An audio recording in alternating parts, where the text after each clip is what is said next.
Hi, my name is Nicole Rodrigues. I'm the CEO and founder of Diva Modeling and Events, one of the largest talent agencies in the region. And we've got other verticals within the firm as well, where we have film print production, we've got promotion activation, fashion events. I also own several other businesses, one of which is called Diva Development, which is predominantly in the ultra high end sort of real estate space. And then I've got Diva Contracting, which is a contractual company as well. I am so grateful and thankful, Tariq, for having me here on the Voices for the Future.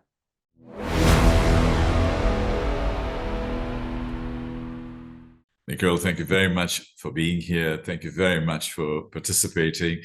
Thank you, and my deep gratitude to you as a friend from many, many years. And it's a real privilege for you to have you here.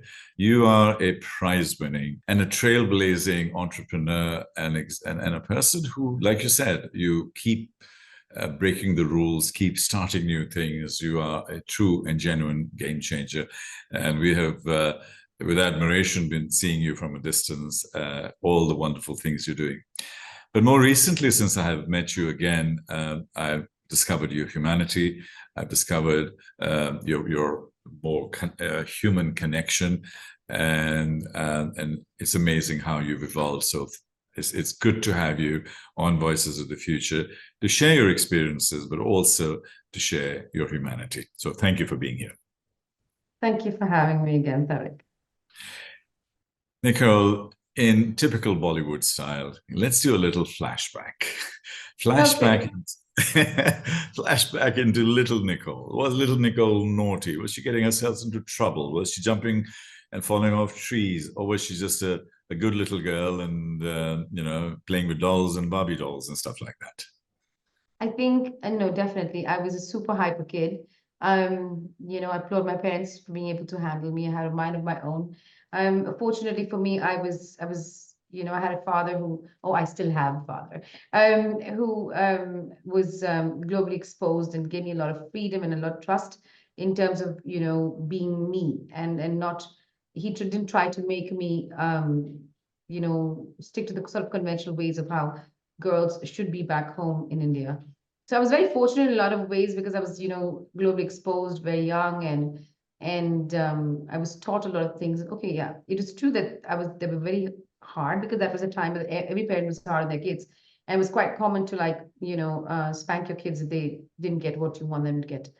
And education was a big one in our family. So for my father being a mechanical engineer, he was the prime, for him, his biggest responsibility was that he educated me and my brother. So he said, maybe I might not give you enough money, but I will give you education and I will give you everything you will need for the rest of your life. And I think that is so important. And that's something I always want to pass on to my children as well, that you can do what you want, but you've got to get your education in order because that's going to take you places tomorrow. I was an extremely hyper kid. Maybe, we had medicine like we do today, and I would probably have dyslexia, ADHD, and probably I'm tested for everything maybe. And being a girl, I was expected to sort of fit in, but I didn't fit in at all. I was more like the boys. I was more like a tomboy. My hair was also very short, cut short. So I didn't even see the sort of difference between a boy and a girl till like much later in life. My grandfather, my mother's father, was an entrepreneur as well, a very successful entrepreneur, A.G. Lopez and Sons. And so we saw like sort of businesses and very successful businesses and at a very young age. But then he passed away, and then we sort of also saw how things sort of disappear very quickly, and end up in court cases and lose things, especially in Kerala, where to a large extent a lot of things were more communist, but that was okay. I was born in Bombay, so a lot of exposure to the media space as well. So that was my growing up years. So was there any moment, anything that ignited you, anybody who sort of fundamentally made a difference in your life that helped to shape you to become who you are today? Well, I definitely think my earlier years was my father, because I always felt that, he is very well spoken. He's extremely intelligent. He used to read a lot. He's a hardcore academic. So there could be anything, any topic you bring up, and he'd be able to talk about it and have a conversation. today's a different story, but but I always looked up to him, and I was always my father's girl. He was a great father. So and he was always there. And I think that's huge. I think some of the greatest things that my mother and father gave me was that they are always there as my parents. I don't really need them, but the fact that I know that they're there is, sort of makes you feel more confident and sort of stable, in a lot of ways. Absolutely stable and secure, and I think you Yeah, mentioned something sure. about education, the fact that they were giving you education, but more than education, even, and I'm just pushing you back on this one. I think they gave you a sense of value and a balance within that core value system, which hopefully, in my view, probably gave you more of a backbone than even your education. Things like authenticity, things like love, things like stability, things like the entrepreneurial spirit, things like honesty. Those, to me, are actually even more important than education. What do you think?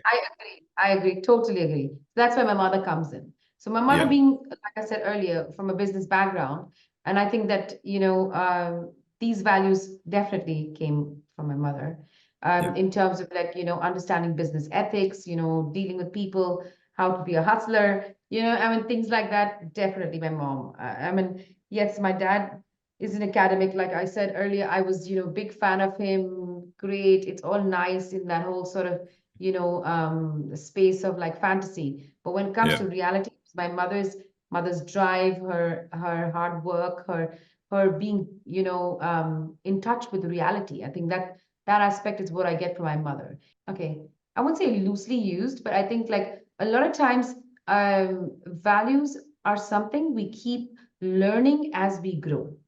I don't think values is passed on from a parent to a child. I think that values are experiences that we, pick up during our life, time, and then we understand the importance of, or we understand or realize the relevance and how we want to either implement them into our lives or not. Mm. And because I don't think I'm anything like either my mother or my father today. I'm a great combination of the two, but not one of, and I mean, a lot of value systems that they have, I do not adhere to. I mean, they might say, okay, you need to be culturally sort of respectful and do this according to the culture. I don't agree with it. My mother might say religiously, you might need to do this. I don't agree to it. It's also a value system. So I think value system is sort of, I think that's something I learned through all of different experiences, different work environments, reading. These are some of the other places I've also received or build my own value system.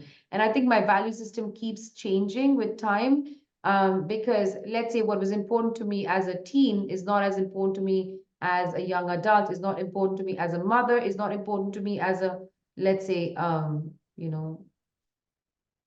an older person, but a mature adult. Yeah.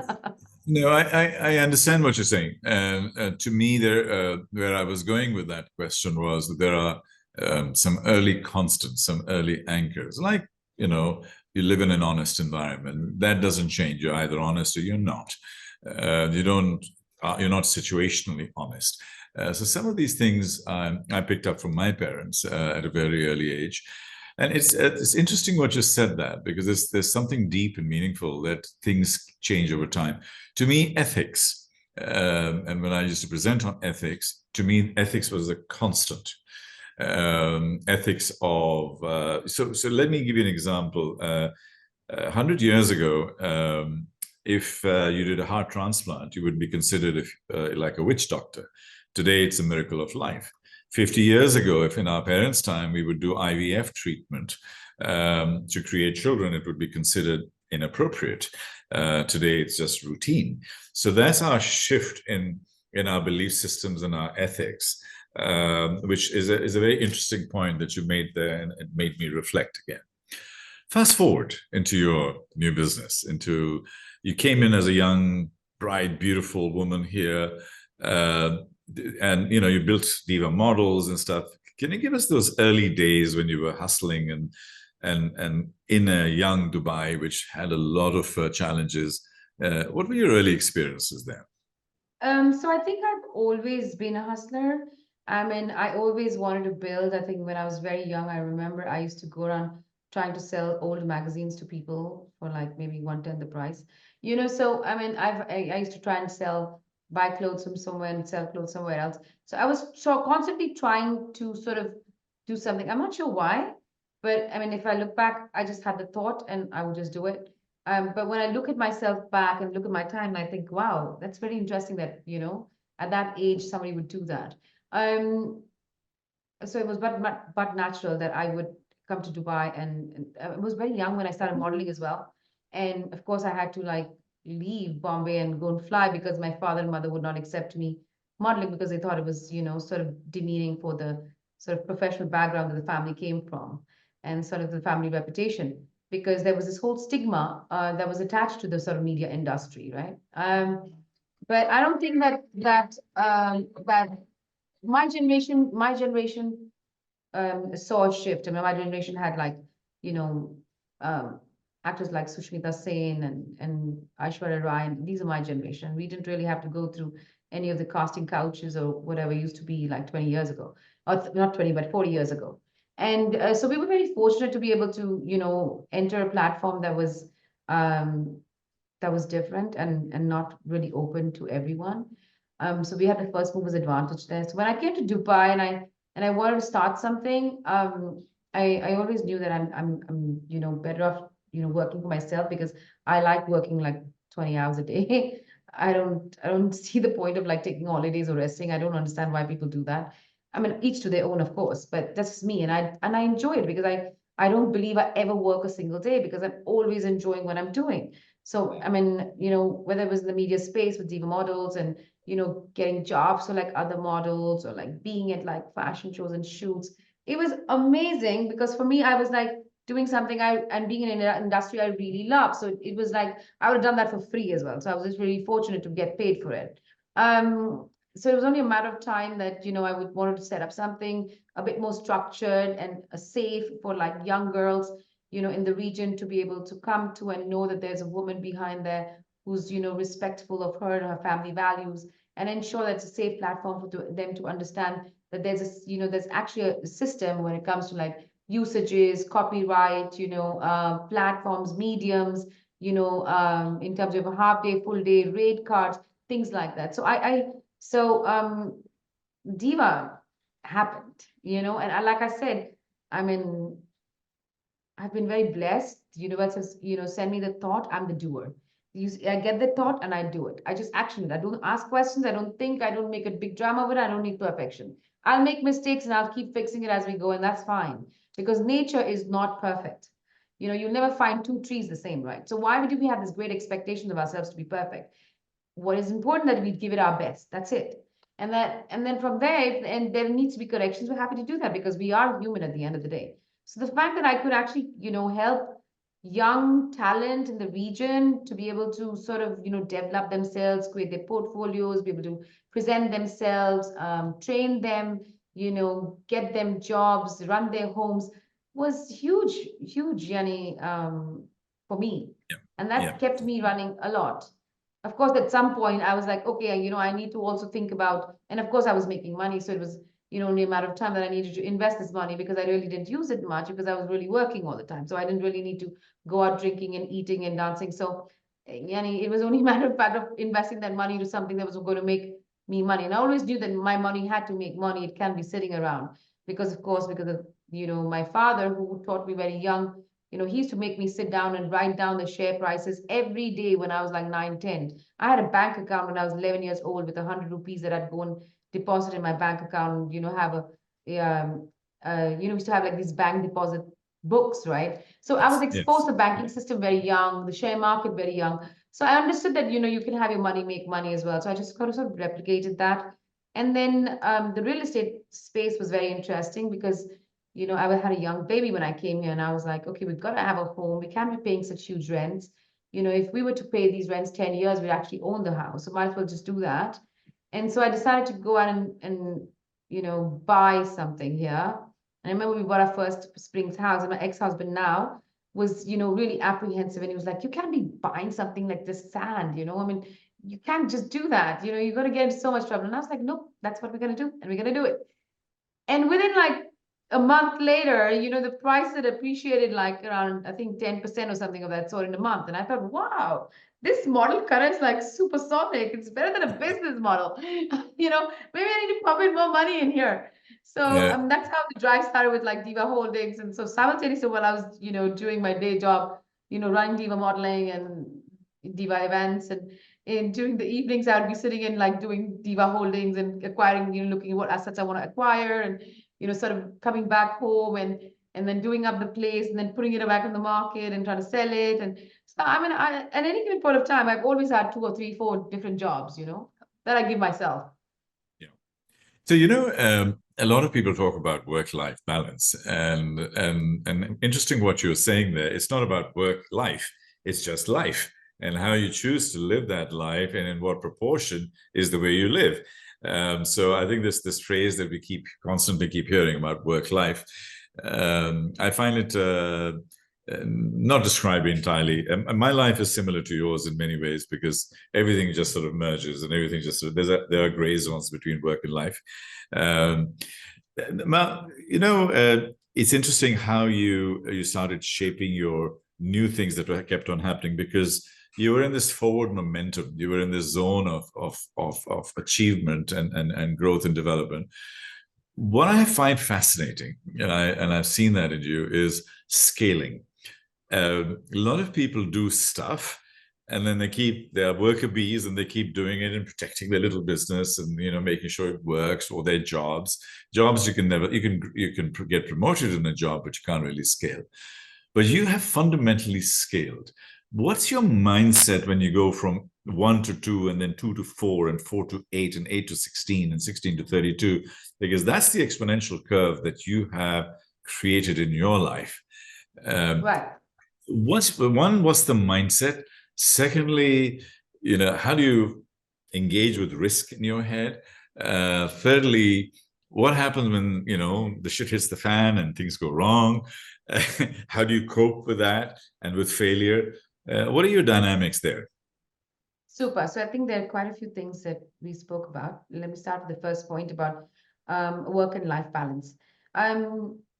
So to me, I have always had a very strong connection with the divine, or the universe, or God, as we call it. And it doesn't mean I'm ritual driven. I'm not. But I do pray, when I can, and I do sort of look into myself sort of introspectively, look at and try to analyze what's going on. Now, number one is I believe that my work is my prayer. So when I work, I'm actually doing what I'm supposed to be doing on this planet, serving, the community, humanity. So my prayer is not words, but my prayer is my service and my work. So I'm in constant prayer, number one. That comes to your work and life sort of thing. Why does somebody not tell you, don't pray all the time? Does anybody ever tell you that? No, right? But they tell you, don't work all the time. Why? My work is my prayer, Habibi. You know what I mean? Number one. And second point that you brought up was about scaling. Now, the thing what I have noticed, or I have sort of been very fortunate, is when I came here and I had the experience of having a 6-month baby. And I remember, running around asking for a job and trying to find a job. I was completely clueless. And I realized that I was on my own, and there was nobody who's going to come here and sort of babysit me and, look after everything very quickly. Life lesson. I knew that there was nobody else to depend on but myself. And, so it was very important for me to ensure that, if I were to have to look after my baby and myself, or my family, for that matter, I needed to ensure that we always had a safety net. So the importance of safety net was a very important goal. So if, while other people sort of go out and spend time with their friends and party and drink, I don't drink alcohol, for starters. If I go out, I'll go out, show my face, and I'll leave. You will never find me, sort of like overindulging in like extremely fancy sort of restaurants is not my thing. But I'd rather use, not that I don't want to, it doesn't interest me. You know what I mean? I'd rather use that time learning something new, or or developing myself, or creating better systems or reorganizing things. And it brings me great joy to sort of look back and say, wow, well done, So I'm very good self-praise and self-patter for myself. And thirdly, I think it's very important to understand that we cannot attach to anything. When we attach to something, we become anxious, nervous, and our decisions we're not straight shooters. We start shaking while we're shooting, right? But when you don't attach to it and you've done your analysis, you've done your homework, you've done your due diligence, you've calculated and look at every option of how this could go wrong and sort of have a secondary, thing in place to ensure that, you've got a plan of action for it, and then you shoot, you don't go wrong. So I think that you've got to, it's not about, just being lucky. Yes, I have been extremely fortunate and extremely blessed and extremely lucky in many ways. But I can also tell you it has taken a lot of pain, a lot of like sacrifice, it's taken a lot of effort, it's taken a lot of like, ability to be able to swallow abuse, insult, shame, blame, complain, games that we all encounter during our lives. But you can sit down there and cry, or you can say, you know what, okay, it is what it is, and just keep going. So I think that these attributes, a combination of these attributes always help in keeping you clear-headed and keep going. So no attachment, let it do it because it's going to be great, and then it becomes great. So you just manifest it eventually, right? Yep. So while you're achieving all of this, Nicole, it's quite incredible because how do you keep your feet on the ground while reaching for the sky? And in and around you, you're working with events, you're working with what I call bling. There's a lot of bling around you. How do you remain grounded? How do you remain real? How do you remain who you are, and how I know you and love you as a person? While all this nonsense and all this noise is going on, the bling noise is going on around you. Applaud the bling. Be there applauding it. You don't have to necessarily be the one in the bling, right? You're still in the bling circle. And I think when you're there to applaud, because I believe people are power, and I think everyone's beautiful, and I think everybody's gorgeous, and everybody's got great strengths and great powers, and all of us have it when we come here, and we just need to know how to shine it and play out what we're supposed to play out. It's when we desire to be somebody else, or we want somebody else to be us, is when the problem starts. When you want life to go on our terms, is when the problems or the issues start. Like I said, our ethical code or our work ethics or our values keep changing. I mean, I remember as a young girl, of course, I wanted to have, what I wanted to have, and, for whatever reason. Today, it doesn't matter. You can put $1 billion in front of my face, and it's like, if it's not for the right reasons, I don't want it. Give it to somebody else to do a better job.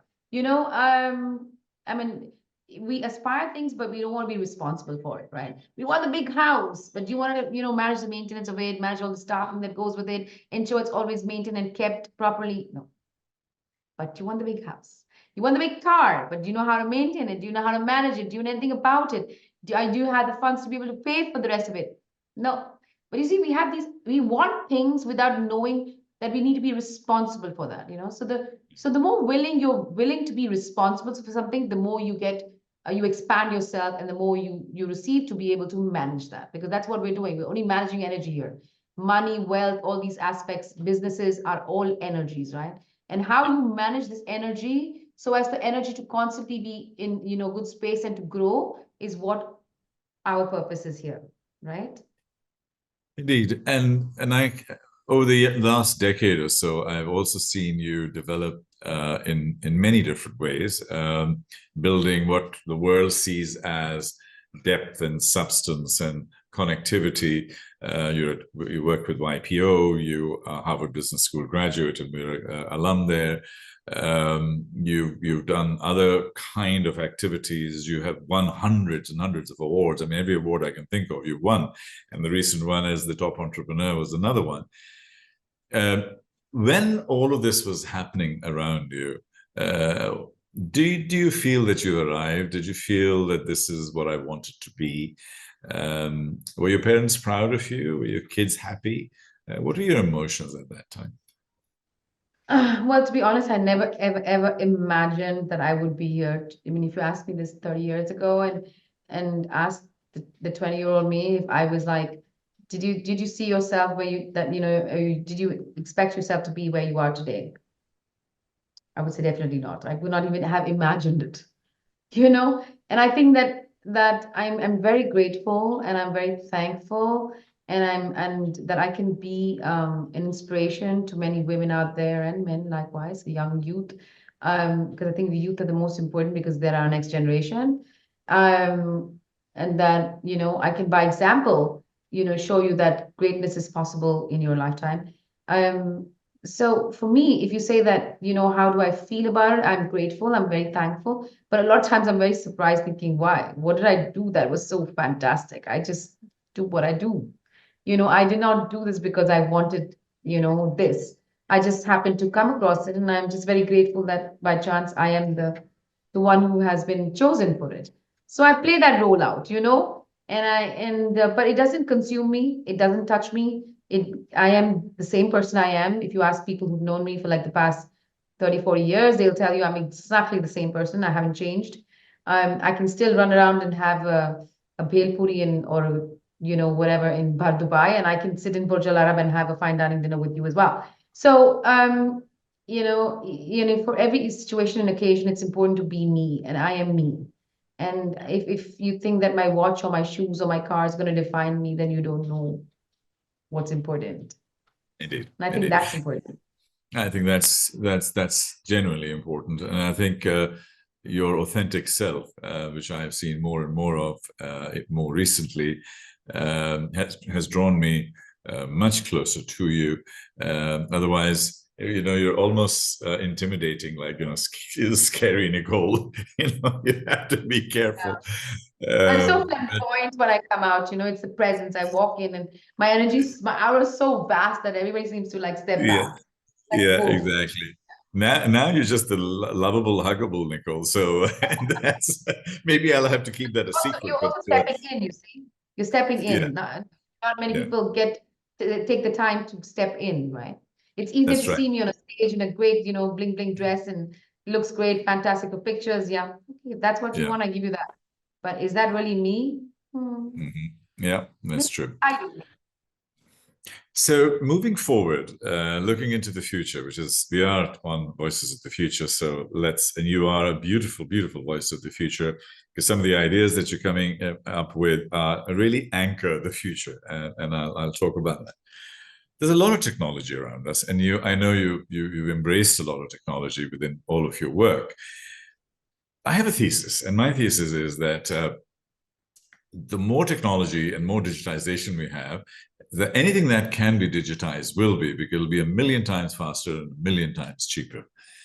But anything and everything that cannot be digitized, love, compassion, harmony, heart, soul, spirit, common sense, judgment, creativity, imagination, intuition, critical thinking, all of these human emotions become 1,000,000 times more valuable. So yes, we can have technology delivering a lot of stuff for us, but to me, it's humanity. So when I look at the future, I look at the future of humanity, not technology. So I believe that technology is there to serve, but humanity is there to lead. All of these attributes, do you feel some of that? And I know intuitively you do it anyway. But can we do it consciously in terms of, let's say, your children, for example? When I sat there and spoke to your kids, I shared something similar. I was sharing about the more human aspects, while both your son and daughter were talking about tech and social media and numbers. And I said, time out. It's all about love and compassion and humanity and stuff. And it was a very interesting engagement. What are your views on getting our young people to understand that, and getting us as more grown-ups to understand that to build the future? I think I love technology. I've always loved technology. I remember when I was younger, I love being in Dubai because, we are very strong in technology compared to, at least access to technology compared to a lot of other places in the world. And I think the human aspect is key, because technology actually supports and drives the human aspect, right? Creativity for starters, facilitation of things, making things easier for you. So in a lot of ways, technology is key and very, very important. I don't think today anybody will walk out without a phone, because that gives you access to a helpline for starters, or food, or your basic necessities. Now, otherwise, you'll have to walk all the way down to I don't know how many kilometers before you can get yourself a sandwich and bottle of water. Now, number one is that your question was to me was that the human aspect. I truly believe that that the next generation is so hugely misunderstood, and I think that a lot of times we're just slagging the next generation. I don't know for what, because I think the next generation is always better than the generation before. They have different tools. I mean, I remember when I was younger, I'm from the 70s, right? And I remember seeing black and white TVs in the 70s. And I remember we had the first TV in the house, and all the neighbors used to come and sit in our house to watch TV. And at some point, my brother and I were like sitting in front of the TV all the time, because we were like, so wow, And my father used to throw us out and say, you're going to sit in front of the idiot box, and this is not the way, and you're going to not go and read something, and because if you're not, it's not going to work, blah, blah, blah, blah. But honey, I entered the TV box and I entered the media space, and I did very well at it too. So I don't believe that technology is a bad thing. And I think that a lot of our generation actually are extremely more aware, a lot more conscious, because they have access to, better health systems, better, they understand, what is good for them and what is not good for them. They understand value systems. They understand spirituality, which we didn't have access to much later because of technology. I'm not criticizing technology for the sake of technology. What I am saying is that human aspects of ethics and judgment and all of those things, because AI is not biased, we are. So all of the things, I mean, we can be, AI can start becoming biased against women, against color, against this, that, and the other. But we are the ones that are putting all the nonsense within the AI. And therefore, we need to be ethical, and we need to be more human and have a moral center. So technology is fine because it'll facilitate things. I am not an anti-technologist at all. On the contrary. But what I'm saying is that the infusion of our value system, of the human elements within technology, is what's critical. And our young people, and us, both of us, we need to be able to be conscious of that and say, AI needs to be ethical. 95% of the world is ethical. You have the 10% off. I don't think I don't think the ratio is more unethical than ethical. I think the ratio is definitely more ethical than unethical. I think lack of exposure, lack of understanding, lack of learning could probably cause people to be unethical. But if they are taught it, or trained it, then you wouldn't have that issue so much. So I'll move to another area, which is greed, because I think the world is becoming extremely greedy, and the hypercapitalism, especially the United States style of hypercapitalism, is becoming ridiculous. So it's all about greed and money and achievement and so on, and therefore you just need to make money. So I was involved in a project on machine learning and drones about 5-6 years ago. And I had something very simple, I mean, very naive and innocent of me to sort of suggest that drones or any kind of machinery should not be used to kill, full stop. So we have regulators for finance, we have regulators for nuclear, we have regulators for this. So let's have a regulator for drones. And the regulator for drones is going to say drones shall not kill, full stop. If any company creates a drone that kills, it should be closed down. To me, that's an ethical position. To me, that's a courageous position to take, very naively so. And guess what? The first thing that people developed drones for was killing. It's killing all over the world. It's killing in Ukraine, it's killing in Gaza, it's killing in Yemen, it's killing in Afghanistan. It's kill, kill, kill. Why? Because you make money, and the greed clicks it. So what I'm saying is, here's technology being used in a negative kind of way. So my question to you was that you've evolved to that level where you can be a thought leader by saying, listen, folks, we've got to look at this human stuff so that our tech stuff can serve us rather than take over from us. Because now the drone genie is out of the bottle. Drones kill. We can't unkill drones. And in a similar way, AI and generative AI, where it's going, I call it a weapon of mass destruction. I call generative AI, unless it's properly managed and controlled and have the guardrails and so on, just like nuclear fission, it is a weapon of mass destruction. Now, actually, generative AI is stronger than nuclear because it reproduces, learns, recreates, and develops by itself. And by definition, it can grow and become a complete total monster if you're not careful. And there are no guardrails. People are too busy making money.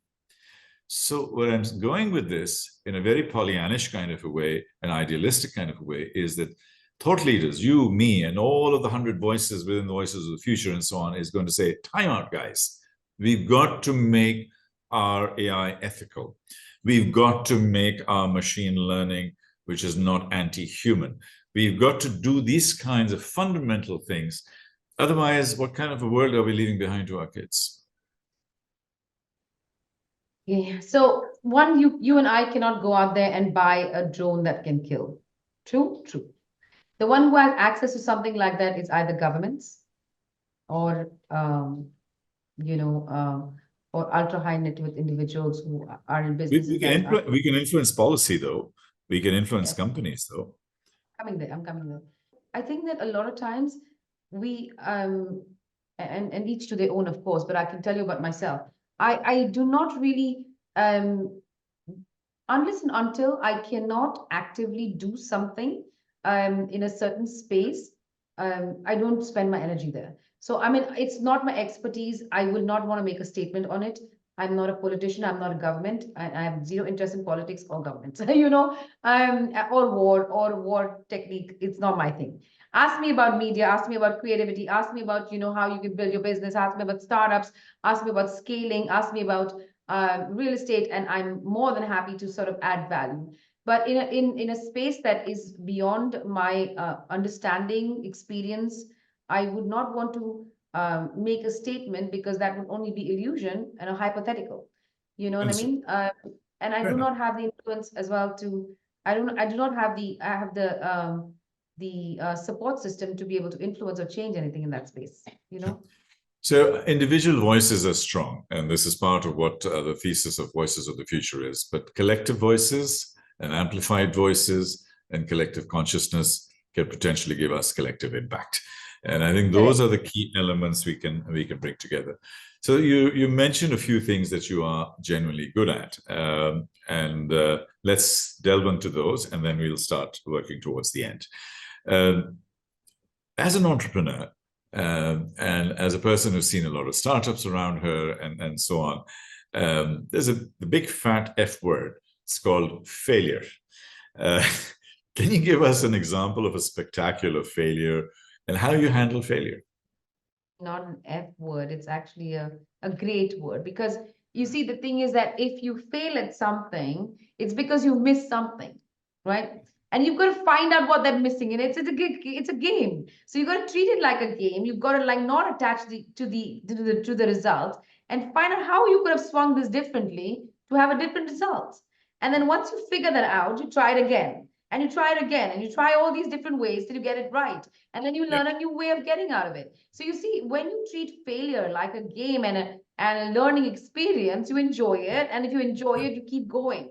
But if you think of it as because you're attached to the outcome and you're not getting the outcome you want, you frustrate and, create anxiety and sort of like demean yourself. And that's just not the way you're going to jump out of it. So you got to focus yourself on how to find a solution to any situation where you sort of backfired from the anticipation how that would roll out. Right? Indeed. So I have what I call I have what I call the 5 F's of failure. Fail fast, fail frequently, fail frugally, failure is not fatal, and keep failing and moving forward as a learning experience. And I have a 6th bonus F, and that failure is a good F word. Yes, I love it. I love the failure is a good F word. Brilliant. Yeah, good one. So that's what I always do is I put it down to experimentation, learning, curiosity, and being able to find a way through that. As a mother of 2 young, beautiful children, do you think us as older than them, we're leaving a planet and we are leaving a legacy, which is that we're leaving a good world to them, or are we leaving them in a more complicated space and they have to work shit out? I think if you ask my parents that question, I think they would answer exactly the same thing that I'm going to answer you. I think every generation thinks that they're leaving a worse world for the next generation, but every next generation proves to the generation before that they do it better than the generation before would have or could have done it, because they have different exposure levels, they have different access of information, which we didn't have in our time. I definitely think that the world is going to be only better. I think focusing on what doesn't work is, it's possible, but there are so many things that work today, I mean, I can make you a long list of things that are much better than what it used to be. Today, you 100%. can, sitting in your house, register your car. We didn't have to do that. You Yeah. can get your bags, on your online on your phone. During our times, it was not so easy. We I are mean, living in the things have best become time ever. Yeah. much better. And I Yeah. think that, if I look in my life too, it's only getting better and better and better and better. So I mean, if you ask me that, do you see it going upwards? Absolutely, yes. Because I can tell you when I was down there and I couldn't even imagine what upwards is like, it's easy for me to assume that everything is, there and down from there. But for me, I've only seen more and better during my years of growth. And I assume the same for my children as well. So definitely, yes, we're leaving a great world for our kids behind us. Brilliant. Okay, I agree with it, and I just love In your great energy. hands. I mean, yeah, and I just love your energy. I wish we'd be doing this thing in person, which we shall. We'll have a follow-on at some point in time. Recently I attended something during COP28, and then we gave a globe symbolically to a 13-year-old and handing over the world to them. So I asked the person giving globe, was a very senior person at Amazon, and I said, Dr. Say, you're handing over this globe, but this is a burning globe. That we, as the oldies, have destroyed it almost and giving them a burning planet. We need to fix this before we go and give it across to them. That's the kind of thing I mean, is that I think we need to take greater responsibility, because the way we are in the world today, if we don't take responsibility for things like this, we'll leave a lesser world. Tariq, I think that, if you actually look back at our own childhoods, right?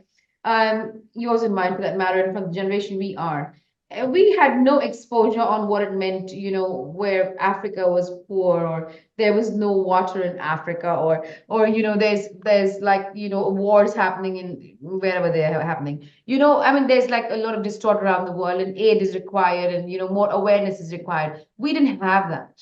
Our kids have that. They're so aware. You catch one of our kids today and you ask them, and they have a value system, they have an opinion on how, it is important that these issues are a lot of sort of addressed, and there is we put sort of our energy into like sort of fixing it and creating, better systems for, let's say, the homeless. Or my daughter, she's a philanthropist, I mean, she's Miss Denmark 2024. So she's been into a lot of philanthropic activities. She's like talking about homeless. She wants to like go out and help, find, sort of funding, and obviously putting together affordable housing for that matter. This is a 21-year-old. I mean, at 21, I had zero idea, how I was going to get my next job and how I was going to make money. That was my priority. That was the only thing on my head. But today it's not that. So I think our generation, that the tomorrow, I mean, like we say, we call it the voice of the future. I mean, our true voice, the next generation, are brilliant, It's interesting you're saying that, because I have a lot of young people. I have at least 20 people in these voices, which are all very young. The youngest is 8. We have several from a school. I've also created a youth board, which a shadow youth board for one of the companies, and all of the 10 people in the board have been interviewed, and we have quotes from them and their view of the future. So I've actually ensured that the book and this movement carries a really strong voice from the youth. The other side is I also have 80 plus year olds, and 85-year-old is the eldest, and I am looking at them too, and that's wisdom. So you have the youthful energy and you have the wisdom, and we are somewhere in between. And and I'm sort of trying to, have the nexus of all of this and fuse it all together. Nicole, I can, we can talk about lots and lots of wonderful things going forward, but let's try and close this beautiful session. And thank you for being so open and flowing as you are, and beautiful energy that you have. So thank you for that. Let's get into a little spaceship, into a little capsule. And it's going to transport us into the future. It's a time travel capsule. And we are traveling to your 100th birthday. And and now both of us are sitting at your 100th birthday. And you're not even halfway there. You're not even at half time. So guess what? Now we're talking about your 100th birthday. What do you see around you? What's happening? What have you done? What is exciting you? And by the way, you're going to be looking just as beautiful as you do today. Why? Because in the future, aging is going to be considered a disease. So you got to take the pill, and your daughter's going to be saying, "Mom, why aren't you taking the anti-aging pill?" So you'll fix yourself within the next 3, 4, 5 years to whatever you look like, or whatever you want to look like. And then that's the way you're going to look at for the next 30, 40, 50 years. So you'll be young and beautiful, and you're 100 years old. What do we celebrate? Wow, we celebrate the youth, baby. That's what we celebrate. We celebrate the next generation, the generation after. That's what we celebrate. I think that one of the most important reasons why we are here is to serve and procreate and ensure we leave a better, specimen than we came. And how we can empower them and support them and drive them. It's about what we can give and how much, support and nurturing we can offer, rather than how much we want to achieve or receive. And I think when we focus on giving, the receiving comes automatically. Yeah. I've been doing a lot of serving, but I'm not procreating yet. So that's something I need to figure out and sort out. Well, not continuously, Not continuously. I hope not. For the next 50 years. No, that's something I need But to do. That's one thing I think that, if we had more attention on it, I think a lot of I feel that, if we had more attention on like our systems that we build for like people who want to become parents, we would build we would build a better place faster. We always getting better at what we do, but we would just be able to exponentially fasten that process if we were to have better mothers, if we were to have better platforms to be able to, train these mothers, or not train, but, sort of expose them, teach them, advise them on how to be great mothers and how to create sort of great citizens of the future, or voices of the future. And my final question is, if you were to leave a one-liner, a little message in a bottle, and then we throw it in the sea, and your kids, my kids, to be created, find that message from Nicole from the past. What would that one-liner, what would that core message read for you? What's the most meaningful thing for you? It would be stop talking, start doing. Brilliant. On that note, I shall stop talking. Maybe that's the hint that you're giving. Tariq, at the end of the day, we can all have illusion and chat about things, but we've got to put it into fruition, and we've got to make it happen. And I think that's an important aspect. It doesn't matter how small or big getting, but just do it. Just keep going. Yeah. Nicole, absolutely amazing. Thank you very much indeed for your candid thoughts, your super flowing conversation, amazing ideas, and we're very grateful. And really, I'm humbled that you've been so generous with your time and with your love and affection always. And I feel that that's what makes it all come together. So thank you again. And I hope that this thing is going to be super successful. I dare say I'm going to come to you with the book together and the whole thing. And I'm going to say, can you now give me advice and sprinkle the gold dust on it and say, how is the wings going to do there? And how does it go? Because I know that you've got the magic touch. You really are. What you do, you have that. Touch.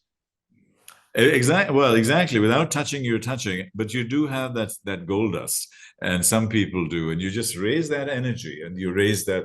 You're vibrating at that level, and I think that energy is what's so important. And hopefully, this movement of creating a great future for your kids or mine would be special. Thank you, Nicole.